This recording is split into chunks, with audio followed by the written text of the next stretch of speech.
کے شملے سے صاف کرتا ہے، اس وقت لوگ دم بخود تھے، حیرت زدہ تھے، یہ مقدس بوڑھا کون ہے جو حسین کے تلوے کی مٹی کو اپنی امامے کے شملے سے صاف کر رہا ہے۔ جب لوگوں نے غور سے اس کا چہرہ دیکھا تو وہ کوئی معمولی شخصیت نہیں تھی، وہ میرے نبی کے صحابی حضرت ابو ہریرہ تھے جو امامے کے شملے سے حسین کے تلوے کی مٹی کو صاف۔ نعرہ تکبیر، نعرہ رسالت، نعرہ غوثیت، مسلک اعلیٰ حضرت، فیضان اعلیٰ حضرت، عظمت امام حسین شہید اعظم کانفرنس حضرت علامہ سید امین القادری صاحب قبلہ۔ سبحان اللہ، سبحان اللہ۔ اس طرح محبت کی ہے۔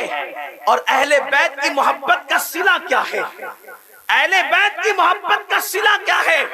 حضرت مجدد الفسانی شیخ احمد سرہندی رحمت اللہ تعالی علیہ ارشاد فرماتے ہیں، جب میرے والد دنیا سے تشریف لے جانے لگے، میرے والد کا انتقال ہونے لگا، میں نے اپنے ابا سے پوچھا، ابا جان آپ دنیا سے جا رہے ہیں، آخری جاتے جاتے کوئی وصیت کیجئے۔ فرمایا بیٹا اہل بیت سے سچی محبت کرنا، اس لیے کہ میں دنیا سے جو ایمان پہ جا رہا ہوں، میں محسوس کر رہا ہوں کہ ایمان پر جانے کی جو وجہ ہے وہ اہل بیت کی محبت ہے۔ جو اہل بیت سے محبت کرے گا اللہ اس کا ایمان سلامت رکھے گا، وہ دنیا سے جائے گا تو ایمان پر جائے گا۔ اسی لیے امام راضی نے لکھا ہے کہ جو اہل بیت کی محبت پہ مرے گا اللہ اسے ایمان کی موت عطا کرے گا، جو اہل بیت کی محبت پہ مرے گا اللہ اسے شہادت کی موت عطا کرے گا، جو اہل بیت کی محبت پہ مرے گا اس کی روح بعد میں نکالی جائے گی، جنت میں پہلے اس کا ٹھکانہ اس کو دکھایا جائے گا۔ جو اہل بیت کی محبت میں مرے گا اس کو دلہن کی طرح سجا کر جنت میں لے جایا جائے گا۔ جو اہل بیت کی محبت میں مرے گا فرشتے جب اس کی روح کو آسمانوں کی طرف لے جا رہے ہوں گے تو اعلان کرتے ہوئے لے جا رہے ہوں گے، لوگوں ہم اس کے جنازے کو لے کر کے جا رہے ہیں جو اہل بیت کی محبت میں دنیا سے گیا ہے۔ اور اللہ اکبر، اہل بیت کی محبت کا صلہ کیا ہے؟ یاد رکھنا کسی بھی عبادت پر انسان کو وہ صلہ نہیں ملتا جو اہل بیت کی محبت میں ملتا ہے۔ اور وہ اہل بیت کی محبت کا صلہ کیا ہے؟ میرے آقا علیہ الصلوۃ والتسلیم فرماتے ہیں، اللہ اللہ ذرا اہل بیت کی محبت کا صلہ سن لو، اور اس کے بعد گفتگو کے دوسرے حصے کی طرف آتے ہیں۔ اللہ اکبر، ایک مرتبہ حجرہ سیدہ فاطمہ میں میرے آقا تشریف لائے اور آنے کے بعد میرے سرکار نے فرمایا، فاطمہ میں تم اور یہ جو سو رہا ہے، اس وقت مولا علی سو رہے تھے، علی پاک سو رہے تھے۔ آقا نے فرمایا فاطمہ میں تم اور یہ جو شخص سو رہا ہے یعنی علی مرتضیٰ اور یہ تمہارے دونوں بیٹے یعنی حسنین کریمین، ان کو ہم کیا کہتے ہیں؟ پنجتن پاک کہتے ہیں۔ آقا نے فرمایا ہم پانچوں 5 کے 5 تن جیسے آج اس حجرے میں جمع ہے ویسے جنت میں ہم پانچوں ایک ساتھ ہوں گے، ہم پانچوں جنت میں ایک ساتھ ہوں گے۔ قربان جائیں سخی کی سخی شہزادی نے عرض کیا بابا ہم پانچوں تو ایک ساتھ ہوں گے لیکن جو ہم سے محبت کرتے ہوں گے دنیا میں وہ کہاں رکھے جائیں گے؟ تو نبی کا دریائے کرم جوش میں آیا اور آقا نے فرمایا فاطمہ جو ہم سے محبت کرے گا وہ بھی جنت میں ہمارے ساتھ رکھا جائے گا۔ سبحان اللہ، سبحان اللہ۔ یعنی جو حضور سے اور ان کی آل پاک سے محبت کرے جنت کے جس درجے میں رسول اللہ رہیں گے اسی درجے میں اہل بیت سے محبت کرنے والے بھی رہیں گے۔ لیکن اب میں اپنی گفتگو کو دوسرے پہلو پر لے جاتے ہوئے عرض کروں، آپ اہل بیت سے محبت کرتے؟ اگر کرتے تو ہاتھ اٹھا کے مجھے بتائیں۔ سبحان اللہ، اہل بیت سے پیار کرتے؟ سب کرتے۔ اب میں آپ سے پوچھوں، ایک سوال پوچھوں، اگر آپ اہل بیت سے محبت کرتے ہیں تو جس چیز کو اہل بیت نے پسند کیا بولو ہم اس کو اگر پیروں تلے کچلے تو یہی محبت ہے؟ نہیں۔ میری سنی قوم محبت تو بہت کرتی ہے لیکن محبت کا طریقہ بھول گئے۔ محبت کرتے لیکن محبت کا طریقہ بھول گئے۔ مثال کے طور پہ محبت کا مطلب کیا؟ ہم سمجھتے ہیں محبت حسین کا مطلب محرم کے 10 دنوں میں محفل کر لینا، بس یہ محبت۔ کچھ حد تک کہ شربت بانٹ لینا یہ محبت، کچھ لوگ کھچڑا پکا کر تقسیم کر دینا اس کو محبت سمجھتے ہیں۔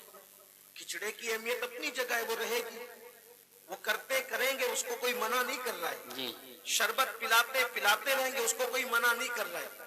لیکن آپ سے پوچھتا ہوں، کربلا میں امام حسین شربت اور کھچڑے کے لیے گئے تھے یا دین بچانے گئے تھے؟ دین بچا. آپ مجھے بتائیں. اس کو آپ کو خیال رکھنا چاہیے. ہماری قوم کا حال یہ ہے، ہماری قوم مفت میں جنت لینا چاہتی ہے. جی مفت میں جنت مفت میں نہیں ملتی. جو جنتی جوانوں کا سردار تھا، اس کو جنت مفت میں نہ ملی تو مجھے اور آپ کو جنت مفت میں ملے گی؟ جنت کی قیمت کتنی چکائی انہوں نے، جنت کی قیمت کتنی چکائی. علی اکبر جیسا ہم شبیہ پیغمبر قربان کیا، علی اصغر جیسا 6 مہینے کا شہزادہ قربان کیا، قاسم جیسا 19 سال کا بھتیجا قربان کیا، پورا گھر کے گھر لٹایا. گھر کے 18 افراد امام علی مقام نے اپنے گھر کے 18 افراد میدان کربلا میں قربان کر دیا. آخری میں اپنی جان بھی قربان کر دی. اللہ اکبر. اتنا قیمتی سرمایہ. آپ سوچو، تھوڑی دیر کے لیے آپ سوچو.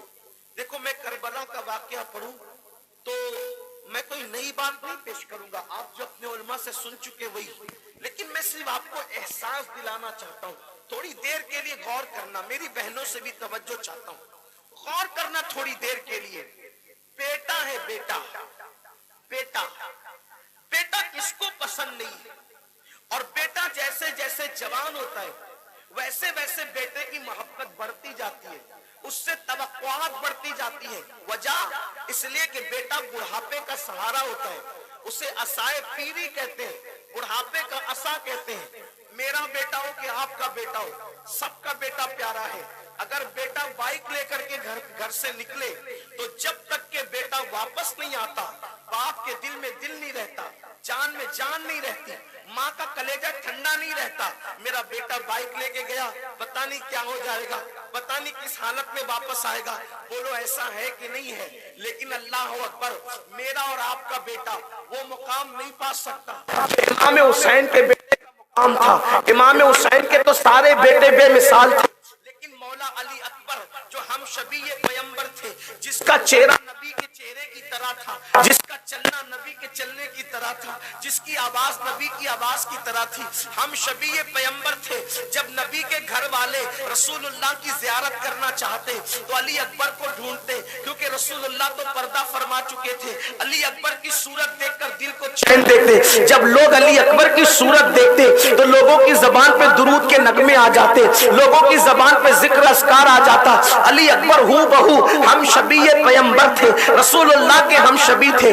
سوچو ایسا خوبصورت بیٹا 18 سال کا جوان ہو جائے اور اس کے بعد قدرت کا نقیب غیب سے اعلان کرے، حسین ایک طرف اللہ کا دین ہے اور دوسری طرف تیرا جوان بیٹا ہے، دونوں ہے، ایک طرف اللہ کا دین دوسری طرف جوان بیٹا. بولو دین قربان کرو گے کہ جوان بیٹا قربان کرو گے؟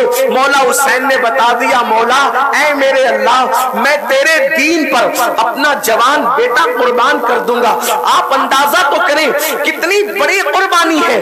کربلا میں دین کی اہمیت بتائی جا رہی ہے، کربلا سے دین کی اہمیت کا اندازہ دیا جا رہا ہے، کربلا سے دین کی اہمیت ہمیں سمجھائی جا رہی ہے کہ لوگوں دین اللہ کا کتنا قیمتی ہے کہ ایک طرف علی اکبر جیسا بیٹا ہے، دوسری طرف اللہ کا دین ہے. امام حسین نے بیٹے کی پرواہ نہ کی، بیٹے کو اللہ کے دین پہ قربان کر دیا. ایک طرف 6 مہینے کا بیٹا ہے، دوسری طرف اللہ کا دین ہے. مولا حسین نے 6 مہینے کے بیٹے کو قربان کر دیا. ایک طرف اپنی خود کی جان ہے، وہ جان جس کو حضور چوم رہے، جس کے لیے حضور تسبیح سجدے میں بڑھا رہے، جس کے لیے حضور سجدہ لمبا کر رہے. ایک طرف وہ حسین، دوسری طرف اللہ کا دین. اب اللہ کا منادی کہتا ہے حسین ایک طرف اللہ کا دین ہے، دوسری طرف تمہاری جان ہے. بولو جان بچاؤ گے کہ دین بچاؤ گے؟ مولا حسین نے کیا کیا؟ اپنی جان بھی قربان کر کے بتا دیا کہ میری جان سے بڑھ کر کسی کی اگر اہمیت ہے تو اللہ کے دین کی اہمیت. سبحان اللہ. اب یہاں پہنچ کر اب اب یہاں پہنچ کر میں آپ سے پوچھتا ہوں، یہاں سے لے کے وہاں تک صبح کے اس وقت میں آپ اپنی نیند، آپ اپنا آرام، آپ اپنا کاروبار سب قربان کر کے یہاں مولا حسین کے نام پہ بیٹھنے کے لیے آئے ہو۔ آپ سے پوچھنا چاہتا ہوں، حسین تو بیٹا قربان کرے دین پر، حسین تو بچہ قربان کرے دین پر، حسین اپنی جان قربان کرے دین پر، حسین سب لٹا دے دین پر، اور ہمارے پاس جب یہ دین آئے تب ایک طرف ہماری نیند ہے اور ایک طرف اللہ کا دین ہے۔ توجہ کرنا، وہاں علی اکبر جیسا ہم شبیہ پیغمبر ہے ایک طرف، اور ایک طرف دین۔ قربان کس کو کیا؟ بیٹے کو، دین قربان نہیں۔ اور ہمارا حال کیا ہے؟ ایک طرف اللہ کا دین اور ایک طرف اپنی نیند، دونوں میں ٹکراؤ ہوتا ہے۔ ہم کس کو قربان کرتے ہیں؟ نیند نہیں، دین قربان کرتے ہیں۔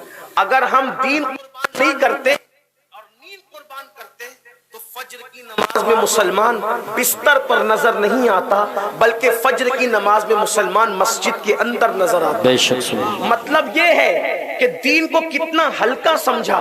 بڑی معذرت کے ساتھ 100 روپے اور 500 روپے کی تو تمہارے پاس اہمیت ہے، لیکن اتنی بھی اہمیت تمہارے پاس اللہ کے دین کی نہیں رہ گئی۔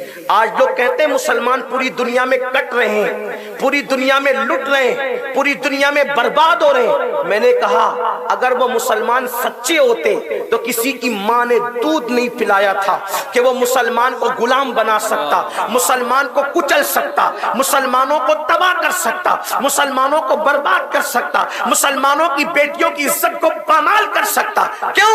کیونکہ اگر مسلمان سچے ہوتے مسلمان ہونے میں تو ان کو یہ احساس ہوتا کہ میرا مولا، میرا آقا جس کے نام پہ ہم آنسوؤں کی سوگات پیش کرتے ہیں، اس نے تو اپنے بیٹوں کی پرواہ نہ کی اور دین پر سب لٹایا۔ اور ہمارا حال یہ ہے کہ نیند کی ہمارے پاس اتنی اہمیت ہے، اتنی اہمیت نیند کی ہے کہ دین تقاضا کر رہا ہے حیا علی الصلاۃ، آؤ نماز کی طرف۔ مسلمان مسجد کو ویران کر کے اپنے گھر میں پڑا ہے۔ کیا مؤذن نہیں کہتا الصلاۃ خیر من النوم؟ نیند سے بہتر نماز ہے، نماز بہتر ہے نیند سے۔ کتنے مسلمان ہیں جو فجر کی نماز میں پہنچتے ہیں؟ اگر نہیں پہنچتے مطلب تم نے اللہ اکبر دین کی عظمتوں کو نیند پر پامال کر دیا۔ اللہ اکبر، وہ قوم جو بستروں میں نیند کو، بستروں کے اندر نماز کو ترک کرے، وہ قوم عزت کیسے پائے گی؟ وہ قوم وقار کیسے پائے گی؟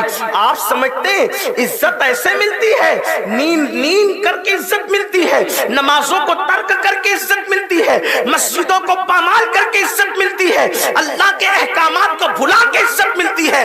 دیکھو کربلا بتا رہا ہے یزید بادشاہ تھا، بادشاہ، وہ دین کو پامال کر رہا تھا اور حسین بے گھر تھے لیکن دین کے لیے سب کچھ قربان کر رہے تھے۔ وقت نے بتا دیا کل حسین بے گھر تھے، آج حسین گھر نظر آ رہے ہیں، حسین کے نام کے ڈنکے بج رہے ہیں۔ بادشاہ یزید تھا، آج منبر پہ یزید کا نام نہیں لیا جاتا، لیکن منبر پہ جمعہ کا خطبہ اس وقت تک مکمل نہیں ہوتا جب تک کہ نام حسین نہیں آ جاتا، حسین کی امی کا نام نہیں آ جاتا۔ پتا چلا جو دین پہ قربانی دے گا، جو دین پہ سب کچھ قربان کرے گا، اس کا نام قیامت تک زندہ رکھا جائے گا، کیونکہ دین قیامت تک رہنے والا ہے۔ میری قوم کے جوانوں، حسینی کہلا کر کب تک یزید کے کردار پر چلتے رہو گے؟ اللہ، حسینی کہلا کر کب تک یزیدی کردار کو اپناتے رہو گے؟ آپ سے پوچھتا ہوں نماز پڑھنا کس کا طریقہ؟ حسین کا، بولو ہے کہ نہیں؟ سجدے میں جان دی نا۔ سنیوں کے بچے کو پتا ہے حسین پاک نے سجدے میں جان دی۔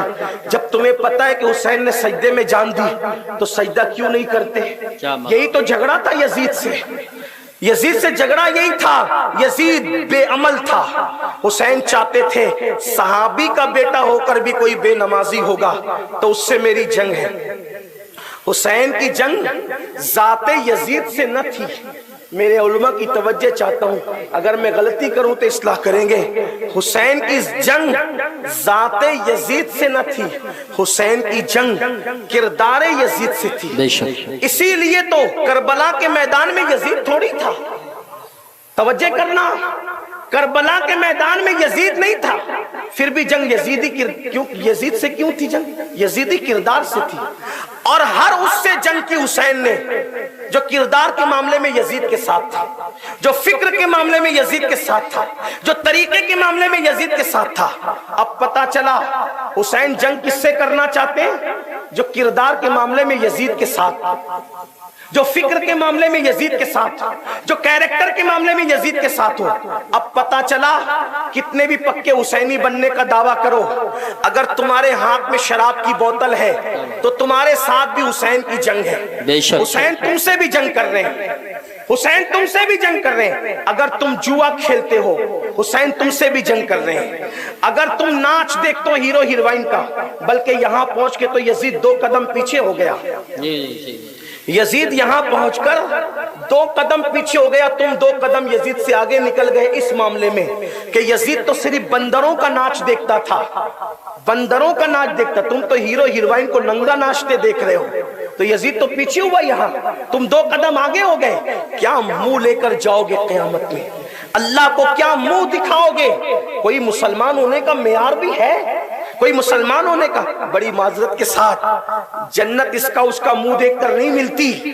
یہ جو آپ کو سبق پڑھایا ہے نا، ان کا منہ دیکھو جنت ملے گی، اور ان کی زیارت کرو جنت ملے گی۔ ارے جن کے چہرے خود جنتی بنانے والے تھے، انہوں نے کوئی کم محنت کی؟ انہوں نے کوئی کم کاوشیں کی؟ میرے جملے کڑوے لگے تو معاف کرنا، لیکن یاد رکھنا یہ خود فریبی ہے۔ سید صاحب کو دیکھو جنت ملے گی، ارے ہم نے اتنی جنت کو سستی بنا دیا۔ الحمدللہ، میں خود سید ہوں اس لیے ذمہ داری سے کہہ رہا ہوں، کوئی دوسرا کہے تو تم ناراض ہو جاؤ کہ سید کا گستاخ آ گیا، لیکن آپ سے پوچھنا چاہتا ہوں، ارے جو سید السادات تھے، سید السادات، سید السادات، سیدوں کے باپ، مولا کائنات، فاتح خیبر، خاتم الولایت، حضرت علی مشکل کشا کرم اللہ وجہہ الکریم۔ یہ علی کون ہے؟ علی، لوگ علی کو کیا سمجھتے ہیں؟ علی وہ ہے، حضرت مجدد الفسانی مکتوبات میں لکھتے ہیں کہ آدم علیہ السلام کے دور سے لے کر محمد الرسول اللہ کے دور تک جتنے لوگوں کو ولایت ملی ہے وہ علی کی وجہ سے ملی ہے۔ جو پیدا ہونے سے پہلے لوگوں کو ولایت بانٹے اس کو علی کہتے ہیں۔ جو علی کعبے میں پیدا ہو، ہاں، ازالت الخفا میں حضرت شاہ ولی اللہ نے لکھا کہ علی کعبے میں پیدا ہوئے۔ شیخ عبدالحق محدث دہلوی نے لکھا مدارج النبوہ میں کہ علی کعبے میں پیدا ہوئے۔ علامہ عبد الرحمن جامی نے لکھا علی کعبے میں پیدا ہوئے۔ مخدوم اشرف جہانگیر سمنانی نے اپنے مکتوبات میں فرمایا، جس کو مولانا نظام الدین یمنی نے لکھا، کہ علی کعبے میں پیدا ہوئے۔ امام حاکم نے اپنی مستدرک میں لکھا علی کعبے میں پیدا ہوئے۔ علی یہ مرتضیٰ کا کعبے میں پیدا ہونا صوفیہ بیان کرتے ہیں، محققین اس پہ کلام کرتے ہیں، ہمیں اس پہ کوئی کلام نہیں، اس لیے کہ محققین کا ایک اپنا طریق ہے اور اہل عشق کا ایک اپنا طریق ہے۔ ہم عشق کے بندے ہیں، کیوں بات بڑھائی؟ ہم عشق کے بندے ہیں، کیوں بات بڑھائی ہے؟ لوگ تحقیق کرتے رہے، ان کو حق ہے تحقیق کرنے کا، لیکن عشق والوں کو تحقیق سے کام کیا بات ہے؟ میرے امام نے کہا تھا، تحقیق چل رہی تھی، کعبہ افضل ہے کہ مدینہ افضل ہے؟ تحقیق چل، علم والوں کے درمیان تحقیق چل رہی تھی، کعبہ افضل ہے کہ مدینہ افضل ہے؟ میرے امام نے کہا، طیبہ نہ صحیح افضل، مکہ ہی بڑا زاہد۔ ہم عشق کے بندے ہیں، کیوں بات بڑھائی؟ ہم عشق کے بندے ہیں، کیوں بات بڑھائی ہے؟ اس لیے کہ عشق کی بات جدا ہوتی ہے۔ عقل کہتی ہے جان بچا، عشق کہتا ہے کود جا۔ اقبال کہتے بے خطر کود پڑا آتش نمرود میں عشق، عقل ہے محو تماشائے لبے بام۔ واہ واہ واہ، سبحان اللہ۔ تو عقل کہتی ہے جان بچا، عشق کہتا ہے مورا تن من دھن سب پھونک دیا، یہ جان بھی پیارے جلا جائے۔ عشق کے الگ تقاضے ہوتے ہیں، اور یاد رکھنا عقل والا ٹھوکر کھا سکتا ہے، لیکن عشق والا نہ کبھی ٹھوکر کھاتا ہے نہ کبھی ٹھکرایا جاتا ہے۔ یاد رکھنا، عقل والا ٹھوکر بھی کھاتا ہے، ٹھکرایا بھی جاتا ہے، عشق والا کبھی نہ ٹھوکر کھاتا ہے اور نہ کبھی ٹھکرایا جاتا ہے۔ عقل کہتی ہے بیٹا بچا، عشق کہتا ہے قربان کر۔ عقل کہتی ہے بیٹا قربان کرے گا تو نسل باقی نہ رہے گی، توجہ آپ۔ عقل کہتی ہے بیٹا قربان کرے گا تو نسل باقی نہ رہے گی، عشق کہتا ہے قربان کر، جس کے عشق میں قربان کر رہے وہ بچانے والا ہے۔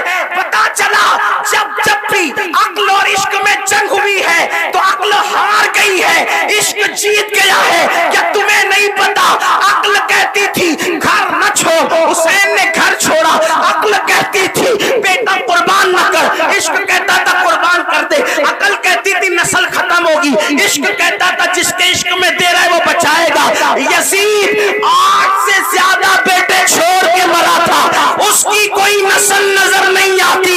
حسین ایک بیمار چھوڑ گئے تھے، آج مسلمان کا کوئی محلہ نہیں جہاں حسین کی اولاد موجود ہو۔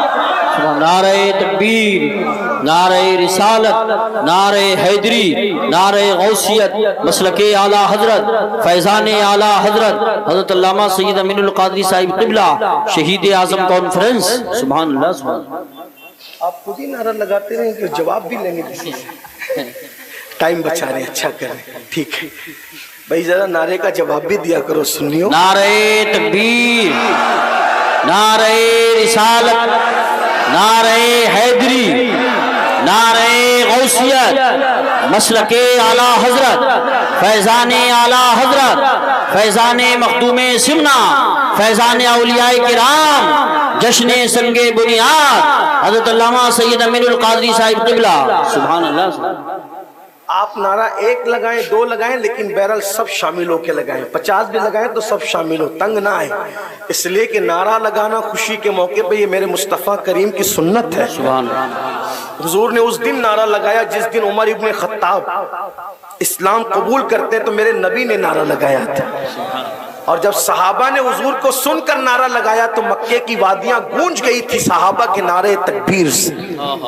اس لیے جب نعرہ لگے تو محفل گونجنا چاہیے، ہاں ایسا نہیں لگے کہ نعرہ اس طرف سے لگ رہا ہے ادھر سے لوگ سو رہے ہیں یا کسی غم میں مبتلا ہے، نہیں، یا تو نہ لگے یا لگے تو پھر اس کا جواب اچھے سے آئے۔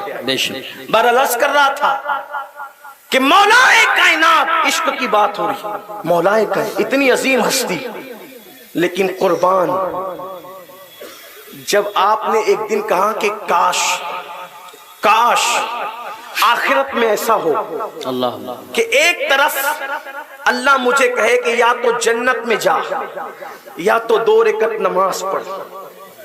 یہ سید السادات، سیدوں کے بھی باپ ہے، ابو السادات، سید السادات، جن کے لیے میرے نبی نے فرمایا، جس کو مطلع القمرین میں امام اہل سنت نے اس حدیث کو لکھا کہ لوگ الگ الگ درختوں کی الگ الگ ٹہنی سے، میں اور علی ایک درخت کی 2 شاخوں کا نام، ایک ٹہنی کی 2 شاخوں کا نام ہے، یہ حضور نے فرمایا، یہ علی یہ مرتضیٰ کی شان بیان فرمایا۔